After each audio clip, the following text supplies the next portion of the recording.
Son las 8 horas con 16 minutos. Saludamos al doctor Carlos Castro. Él es profesor eméritus de la Universidad de Cuenca. Es miembro de importantes colectivos, el Cabildo por el Agua, también la Veeduría por la provincia de la Azuay en materia de agua, en materia de vialidad. Doctor Castro, quisiera su opinión sobre la situación que estamos viviendo aquí en la provincia y en el país por el tema del agua que se ha puesto en primerísima plana. Iniciemos con una actualización sobre cómo se encuentra desde el punto de vista legal, pues usted hace un seguimiento muy cercano y tiene conocimiento de este tema. ¿Cuál es la situación legal al momento de Río Blanco, proyecto que se encuentra en la parroquia Molleturo, y de Quimsacocha o Loma Larga, proyecto que se encuentra en la zona de Girón, Santa Isabel, San Fernando? Buenos días, Gustavo. Respecto del proyecto de Loma Larga, se debe tener en consideración dos aspectos fundamentales. Primero, que sobre ese proyecto existe, como usted conoce y toda la ciudadanía, una consulta popular en la que ya el pueblo de Cuenca se pronunció en el sentido de que se prohíba cualquier explotación minera en las zonas de recarga hídrica del Cantón Cuenca, más específicamente en los ríos de la consulta popular. Y el segundo aspecto es el trámite en que se está ejecutando la sentencia dictada por la Corte Provincial de Justicia de la Azuay, en la sala que expidió dicha sentencia. Y en ese proceso, etapa de lo que conozco, acaba de dar respuesta, contestación a las objeciones, impugnaciones, críticas realizadas por la Procuraduría General del Estado y del Ministerio de Recursos de Energía y Recursos Naturales, Energía y Minas, sobre el informe técnico elaborado por etapas sobre la sustentabilidad de las fuentes hídricas de Quimsacocha en relación con el proyecto de explotación minera.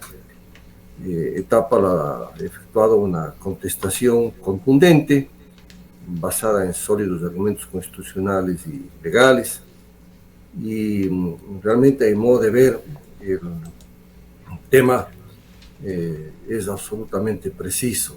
Etapa tiene toda la competencia constitucional, legal, por las ordenanzas, y porque así lo dice la propia sentencia de la Corte Provincial de Justicia, de haber presentado su informe técnico ante la llegada del plazo y las omisiones del Ministerio del Ambiente, Agua y Transición Ecológica, de no cumplir su deber, ausentarse de la mesa, dejar de tener comunicación, y etapa no tuvo otra cosa que, por así definirlo la propia sentencia, que presentar su informe. Y frente a las observaciones que ha realizado la Procuraduría General del Estado con su Departamento de Patrocinio Jurídico y las observaciones del Ministerio de Energía y Minas, etapa nuevamente ha ratificado su posición. Creo que son argumentos absolutamente sólidos, y esperamos que sobre todos esos escritos haya un pronunciamiento por parte del juez al respecto. Pero algo muy delicado, Gustavo, que ahora tengo que informar. Mire, en un escrito del Ministerio de Energía y Minas, allí se planteó que supuestamente el juez de ejecución había inadmitido el informe de etapa. Eso me llamó a mí profundamente la atención, y averiguada la situación, no existe tal cosa. El juez nunca dictó providencia alguna inadmitiendo el informe de etapa. No dijo eso en su providencia, sino simplemente que se adjunten los escritos, y se trasladaron con su contenido a las contrapartes, porque así es el trámite legal, pero no se encuentra ninguna providencia donde se inadmita. ¿De dónde nos dice que salió esa información? Perdón, ¿De dónde nos dice que se originó esa información? En un escrito formulado por el Ministerio de Energía y Minas, donde se tergiversa el tema de la providencia del juez. Esto decía que es grave porque no hay tal providencia del juez y hay que ser fieles al proceso, Gustavo. Estos son aspectos ya que rayan en la moral, en la ética. Pensando de buena fe, sería un gravísimo error del Ministerio el utilizar, en definitiva, información falsa. Claro, es confundir a la ciudadanía, hacer decir al juez cosas que no ha dicho en la providencia, una infidelidad total al proceso, y yo creo que esa es una conducta francamente antiética, ¿no? Y así no se puede hacer las cosas, sobre todo en tratándose de instituciones del sector público, peor, en tratándose de una cartera del Estado, de forma que debe llamarse la atención a que las cosas se hagan con cuidado, con responsabilidad, y aquí no se nos puede tomar el pelo como tantas veces manifestado por parte de personas que creen que con su actitud centralista a su vez nos miran de los hombros hacia abajo. La tesis de la Cámara de la Minería, Cámara de Industrias, va en el sentido de que Tapa no es una entidad reguladora en ese tema y que por tanto no debía haber realizado ese estudio. Bueno, esa es una opinión que revela ignorancia en el conocimiento de lo que dice la Constitución.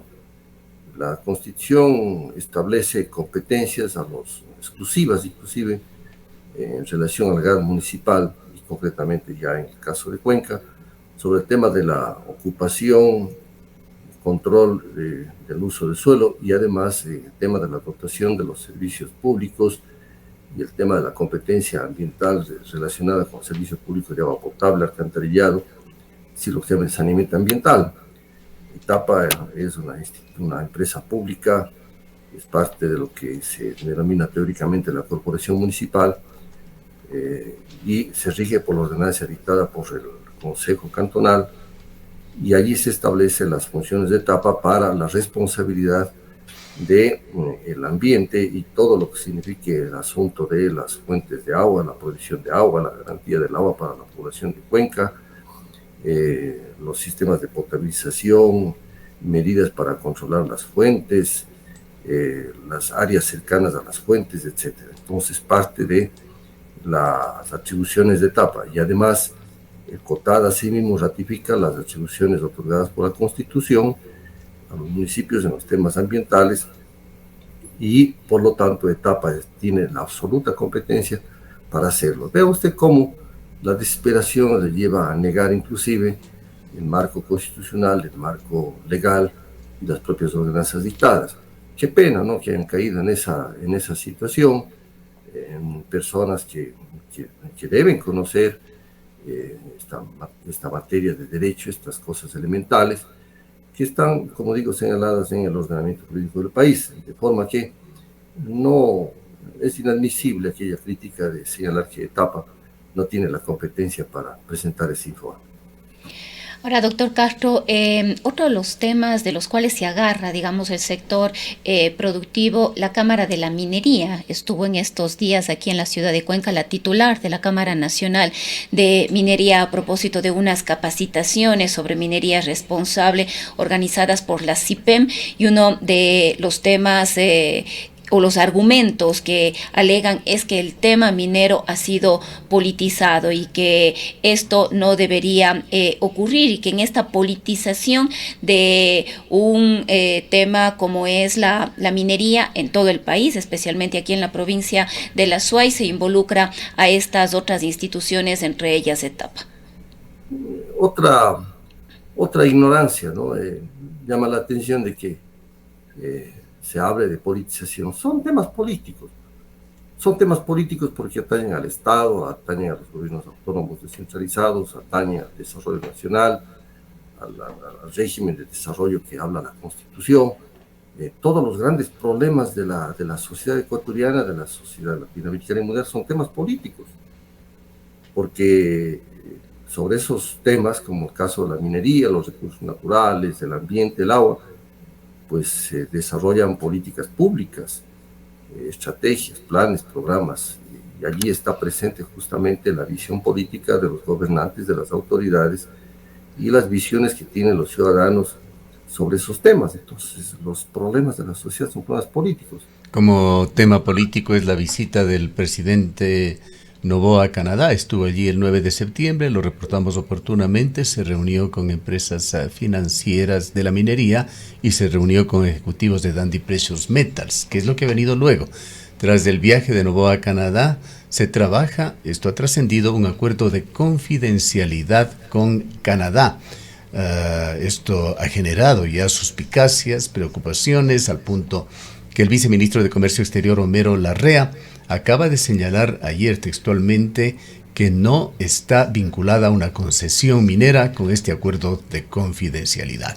Se conoce, sin embargo, que se continúa trabajando en cuadros de alto nivel de los dos gobiernos en este acuerdo comercial con Canadá, ahora con este velo de confidencialidad, y que las dos últimas rondas de negociaciones están por realizarse próximamente en octubre y diciembre, tanto en Quito como en Ottawa. La Constitución, Gustavo, señala qué instrumentos deben estar sometidos a la confidencialidad, pero esa es una excepción. La norma general y el principio jurídico, ético, moral, es que los asuntos del Estado ecuatoriano son públicos. Cuando usted empieza a escuchar de que se van a firmar acuerdos de confidencialidad, ya uno empieza a sospechar cuál es el contenido de esos acuerdos, los fines, objetos e intenciones que se persiguen. Una mala práctica de algunos gobernantes. Esperemos que el gobierno se enmarque en la Constitución, pero realmente yo veo que todos esos aspectos le hacen daño al gobierno. Imagínese usted tratar aspectos de confidencialidad con el Estado canadiense, relacionados con temas de minería o de inversiones. ¿De qué confidencialidad se trata? ¿Cuál es el secreto que guarda? ¿Qué? ¿Acaso está jugándose ahí la guerra o la paz? ¿Cómo es el tema? ¿Qué sucede? Si son aspectos que miran a inversiones, a relaciones entre los estados, a inversiones públicas, al ingreso de capitales, etc., eso no tiene por qué ser confidencial, a no ser que hayan compromisos que no quieren revelarse porque van en contra de la Constitución y los elementos jurídicos son antiéticos y morales. Entonces, claro, la basura se esconde. De forma que eso le hace tremendo daño a la imagen del gobierno. Yo veo que hay unas meteduras de pata constantes del gobierno. No sé qué ocurre. Esta situación, estas conductas, lo único que hacen es minar el capital político. Y realmente falta algún tiempo para el tema electoral y continuar con estas políticas erráticas del gobierno de seguro que va a ir minando esta situación política del gobierno. Ahora, ¿qué asidero pueden tener las aseveraciones que se hacen también desde las cámaras y desde la Dundee Precious Metals, en el sentido de que tienen ellos el derecho a la concesión, de que la consulta sobre el agua y la minería en Cuenca no les afecta porque fue posterior? Y se argumentan también sobre esos fantasmas, en el sentido de que la Dundee Precious Metals demandará, y por una demanda millonaria al Estado ecuatoriano por no honrar la concesión minera original que se entregó, me parece que fue a la empresa IAM Gold, que ha pasado en 2 ocasiones de manos, estando ahora en derecho de Dundee Precious Metals. Bueno, mire, sobre ese tema, yo he hablado en más de una ocasión y ahora vuelvo a recordar algunos aspectos. Primero, si usted revisa y si recordamos la forma como se planteó la consulta, siempre hablamos de que se prohíba la explotación minera en los ríos, en las zonas de recarga hídrica de los ríos Tati, Yanucay, Machángara, Tonemambi y Norcay. La explotación minera es una fase de la gestión minera. La ley de minería habla de diferentes etapas en el tema de la actividad minera y coloca la explotación minera como una de esas etapas. no porque a usted le entreguen un título minero inicial, quiere decir que necesariamente llegue a la etapa de explotación. Inicialmente, imagino, será una concesión para exploración, justamente. Pero, claro, es que hay varios títulos y derechos mineros. Y uno de los primeros títulos es para exploración avanzada, etcétera. Porque por lógica, si es que efectivamente no hay una concentración mineral apreciable, simplemente las propias empresas dicen no podemos llegar a la fase de explotación, o si no hay mineral, ¿qué se va a explotar? Entonces, hasta por lógica común, la ley de minería distingue etapas, y una de esas etapas es de la explotación y la consulta está formulada justamente para el futuro. Cuando nos dicen es que el pronunciamiento de cuencas para el futuro, claro, porque a la época de la realización de la consulta no estaba en explotación y aún está en explotación un proyecto de Loma Larga, Quimsacocha. Entonces, cabe señalar que nosotros no hemos contradicho aquel principio de la irretroactividad. Pero por otro lado, diré una vez más, Gustavo, el viejo Código Civil, que data del siglo XIX, en el libro preliminar, que trata sobre la vigencia de las normas en el tiempo, usted encuentra las reglas para la interpretación de las leyes en relación con el tiempo. Y allí usted puede ver una disposición clarísima de que en materia relacionada con la propiedad, con el dominio, con los derechos reales, se respeta la propiedad del dominio conforme a las leyes anteriores, pero en cuanto al uso y goce de esa propiedad, ese uso y goce se sujetan a las nuevas leyes. Si usted asimila, como ha asimilado la propia Cámara, la consulta popular como una manifestación de la voluntad soberana del pueblo, y si la ley es la manifestación de la voluntad soberana del pueblo que manda, prohíbe y permite, asimilando entonces la consulta, el conocimiento soberano del pueblo, que tiene inclusive rango constituyente, al tema de una ley, usted puede concluir entonces que se está respetando el derecho, el título. Pero el ejercicio, el uso y goce de ese título conferido tiene que sujetarse a la nueva ley, es decir, al nuevo pronunciamiento soberano del pueblo. Si no, ¿qué objetos tendrían las consultas? Si todo el territorio nacional está concesionado, o el territorio fundamentalmente relacionado, que se sospecha que tiene los recursos mineros, está concesionado. Entonces, ¿dónde caben las consultas? Sería un absurdo constitucional y legal. De forma que no hay argumento posible que pueda plantearse frente al pronunciamiento soberano. Fíjese usted lo absurdo que sería. La ciudadanía se pronuncia de una manera prohibiendo la explotación minera en las zonas de recarga por el peligro de la contaminación de las aguas. Entonces diría, sí se pronunció así el pueblo soberano, no quiere que se contaminen sus aguas, que haya explotación minera en las zonas de recarga, pero como eso rige para el futuro, vamos a proceder, es decir, vamos a arrasar los páramos, vamos a contaminar con arsénico y otros metales, que está muy claramente señalado en el informe de etapa, la tremenda incompatibilidad que existe entre la actividad minera en el páramo de Quimsacocha con la provisión de agua para los habitantes de los ríos Irquis, que utilizan las aguas de los ríos Irquis, Postete, en general del río Tarqui, y por supuesto de Llanuncay, y allí están, ¿no es cierto?, también los habitantes de la ciudad de Cuenca. Por cualquier lado, Gustavo, es absurdo el pretender que se dé explotación minera en una zona tan sensible, tanto más de lo que escucho al propio director de agua de etapa. Vea usted cómo él señala que si bien los caudales medidos para la zona de recarga hídrica eran unos en tiempos pasados, sin embargo, por los temas de estiaje, sus caudales han disminuido y por lo tanto esa autoridad, con todo un criterio científico, concluye que en este momento hay que extremar inclusive y volver a revalorizar ciertas actividades productivas, por lo tanto la minería, dado que el panorama de hidrológico o hídrico ha cambiado por los impactos del cambio climático. Así es. Hay otras realidades actualmente. El tiempo se nos va agotando, doctor Castro. No quisiera dejar de pedirle a usted una puntualización en las conversaciones que se dieron el 9 de septiembre entre Noboa y los directivos de Dundee Precious Metals en Ontario. se mencionó ya no el proyecto Quimsacocha, sino el proyecto Cristal. ¿Es esto solo una acepción o significa que se han incorporado nuevas áreas dentro de las aspiraciones de explotación en Quimsacocha o Loma Larga? No son tres concesiones, la de Loma Larga, Cristal y Río Falso. Es decir, el presidente Noboa, antes de escuchar, ponerse a meditar y reflexionar sobre lo que señala la población de Cuenca, imagínese usted, más bien empieza a ampliar el proyecto minero de Quimsacocha, no solamente el proyecto de Loma Larga, sino ampliar al proyecto Cristal y Río Falso. Esos son a las tres concesiones. Hoy se está, ¿no es cierto?, hablando del proyecto de Loma Larga.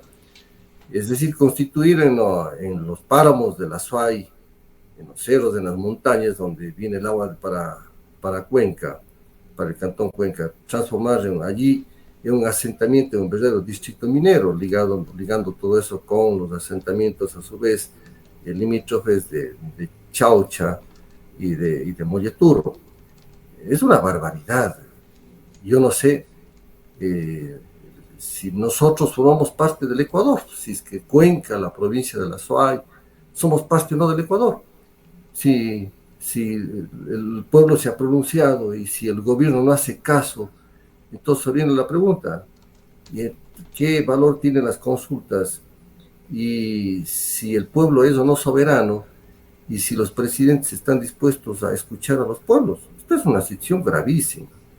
Por eso señalo que el presidente está bordeando el filo de la navaja, y esto tiene un límite.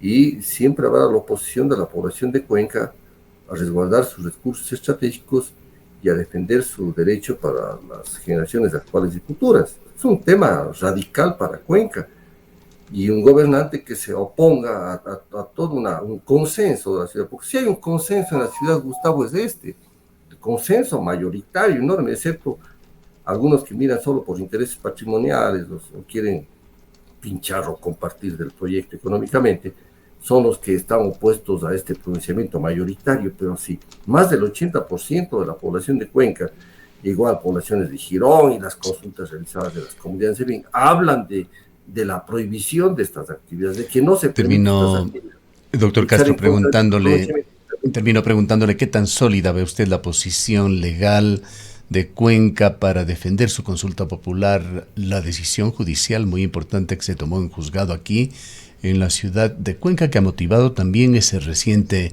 informe de ETAPP. La posición es sólida, Gustavo. Nos asiste la Constitución, la ley, el derecho, la ética, la moral, pero sobre todo, esto es un asunto de vida. Y el derecho humano al agua está ligado al derecho a la vida, a la alimentación, a la soberanía alimentaria, y lo que deben entender empresarios y toda la población, al desarrollo estratégico de Cuenca. El agua es fundamental para nosotros, no puede ser para una minera antes que para todos los usos de la población en su conjunto. Imagínense usted esta barbaridad. De forma que aquí lo que hay que hacer es fuerza entre todas las autoridades y toda la ciudadanía.